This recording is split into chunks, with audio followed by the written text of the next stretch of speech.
మా అమ్మాయిని వేధిస్తున్నాడు, ఆయన్ని కట్టడి చేయమంటే కట్టడి చేయరు, చంపేశాక వచ్చి శవ పంచనామా చేయడానికి మాత్రమే వస్తున్నారు.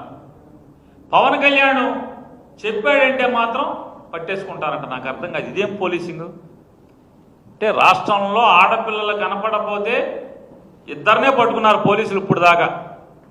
ఆ ఇద్దరు కూడా పవన్ కళ్యాణ్ గారు చెప్పారని పట్టుకున్నారంట. ఇదేం పోయే కాలం అని అడుగుతున్నాను. అంటే పోలీసింగ్ పనిచేయరా, ఉద్యోగం చేయరా?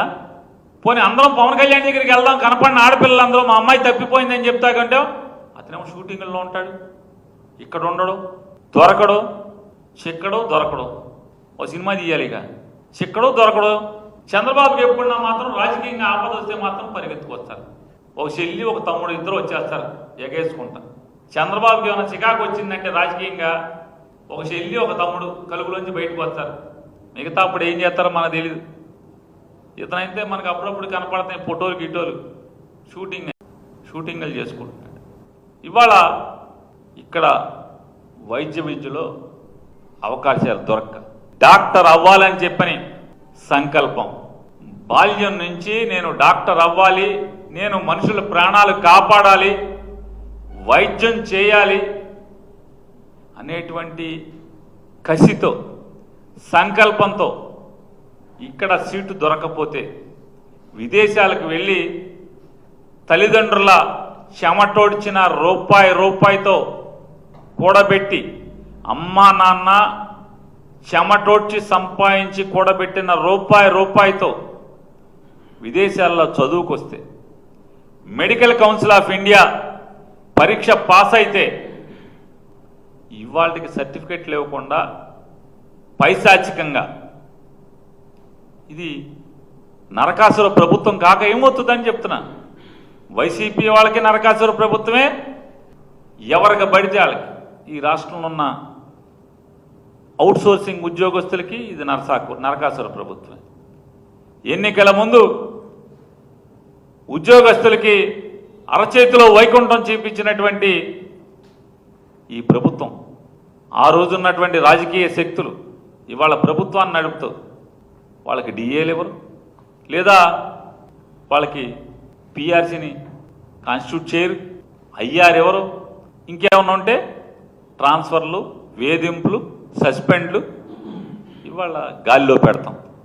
కొత్త పొగడలు భారతదేశంలో ఎక్కడ ఈ నరకాసుర పాలనలో తప్పితే ఎక్కడా చూడం.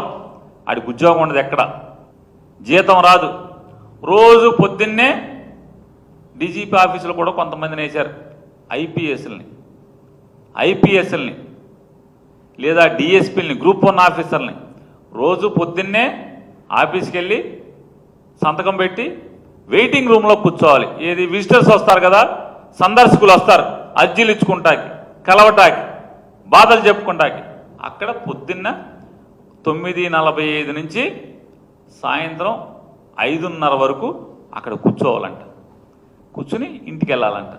ఇది గడిచిన సంవత్సర కాలంగా అనేక డిపార్ట్మెంట్లో జీతం లేకుండా, ఉద్యోగం లేకుండా ఐఏఎస్లు, ఐపీఎస్లు, గ్రూప్ 1 ఆఫీసర్లు అనేక మందిని ఈ రకంగా వేధించుకు తింటున్నటువంటి, వేధింపులు గురవుతున్న వారందరికీ కూడా ఇది నరకాసుర ప్రభుత్వం కాక ఇంకేమవుతుందని అడుగుతున్నాను. ఇవాళ ఈ రాష్ట్రంలో జరుగుతున్నటువంటి ఎర్ర బుక్కు పేరుతో జరుగుతున్నటువంటి ఎర్రి పరిపాలన నరకాసుర ప్రభుత్వం కాక ఏమవుతుందని నేను అడుగుతున్నాను. ఇవాళ ఈనాడు ఆయన రామోజీరావు గారు కీర్తిశేషులు అయిపోయారు, వాళ్ళ అబ్బాయి గారు ఉన్నారు, ఆయన రాస్తాడు. ఇది పేపరా? వెంటాడుతున్న వైకాపా పాపం అంట. నాడు తప్పుల తడకగా హౌస్ హోల్డ్ మ్యాపింగ్, పథకాలకు దూరమై లక్షల కుటుంబాల అవస్థలు, కూటమి ప్రభుత్వంలో సరిచేయాలంటూ వేడుకోలు, సుపరిపాలనలో తొల్లెడుగులో నేతలకు వినతులు. అసలు మీ పాపం ఏం మూట కట్టుకెళ్తున్నారు ఏంటి? అసలు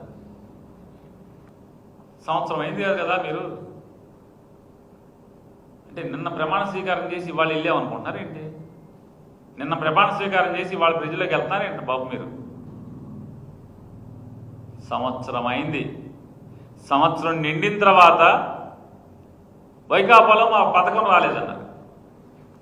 నేను రామోజీరావు గారు అబ్బాయిని ప్రశ్నిస్తున్నా, వైఎస్ఆర్ కాంగ్రెస్ పార్టీ ప్రభుత్వమే మంచి ప్రభుత్వం కాకపోతే జగన్మోహన్ రెడ్డి గారు సంక్షేమ పథకాలకి ఏదైతే గైడ్ లైన్స్ పెట్టాడో అదే గైడ్ లైన్స్ని మీరు ఎందుకు కొనసాగిస్తున్నారు? మా ప్రభుత్వం మంచిది కాకపోతే, మేము పెట్టిన నియమాలు మంచివి కాకపోతే అదే 6 స్టెప్ వ్యాలిడేషన్ మీరు 8 స్టెప్ వ్యాలిడేషన్ చేశారు. అదే మేము పెట్టిన ఆ రోజు ఎవడకాడు ఏదో ఒక క్వార్టర్ తాగిన కోతిలాగా మాట్లాడారు. ఎవడకాడు ఏం మాట్లాడారు? ఈ పథకాలకి కరెంటు బిల్లుకి సంబంధం ఏంటని సాక్షాత్తు ఈ చంద్రబాబు నాయుడు గారు కూడా మాట్లాడాడు. వాళ్ళ అబ్బాయి మాట్లాడాడు. ఈ పథకాలకి కరెంటు బిల్లుకి సంబంధం ఏంటి? ఈ పథకాలకి 1000 అడుగుల ఇల్లుకి సంబంధం ఏంటి? ఈ పథకాలకి మొగుడుకో కొడుక్కో కూతురుకో ప్రభుత్వ ఉద్యోగం ఏంటి ఉంటే సంబంధం ఏంటి? ఇన్ని మాటలు మాట్లాడారు. మరి అయ్యే ఎందుకు కొనసాగిస్తారు? ఇంకొక ఆయన దాని పేరేంటి, ఏమి యాత్ర, అది ఏదో యాత్ర చేశాడు కదా నాయన, వాళ్ళ అబ్బాయి చంద్రబాబు నాయుడు గారు అబ్బాయి యువగలం. అసలు ఆయన పెద్ద పెద్ద మీటింగులు చెప్పాడు. కారు ఉంటే తప్పేంటి?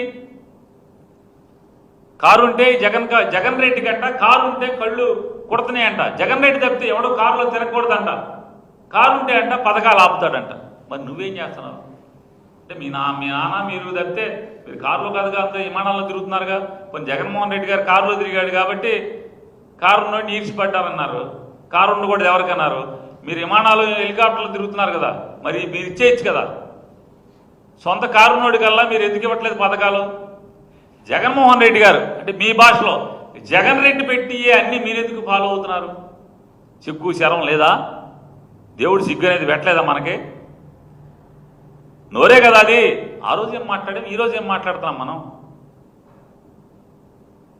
జగన్మోహన్ రెడ్డి గారు ఎంతమంది పిల్లలకి అమ్మఒడి ఇచ్చాడు అంటే తల్లులకి? ఒక బిడ్డకే ఇచ్చాడు, 2 బిడ్డలకు కలిపి ఒకరి తల్లికే ఇచ్చాడు. సరే ఇచ్చాడు.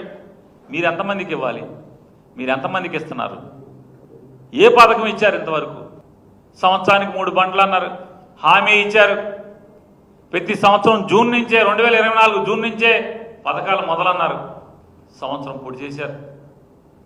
ఈ రోజుకి సిగ్గు లేకుండా సంపద సృష్టిస్తాం అనే పేరుతో అప్పులు సృష్టిస్తూ మీరు బాగుపడటం తప్పితే, మీ ఎమ్మెల్యేలు బాగుపడటం తప్పితే, పాపం మీ కార్యకర్తలను కూడా అనలేము. మీ ఎమ్మెల్యేలకి తొత్తులుగా ఉన్నటువంటి కార్యకర్తలు బాగుపడటం తప్పితే ఎవడ బాగుపడ్డాడు ఈ రాష్ట్రంలో?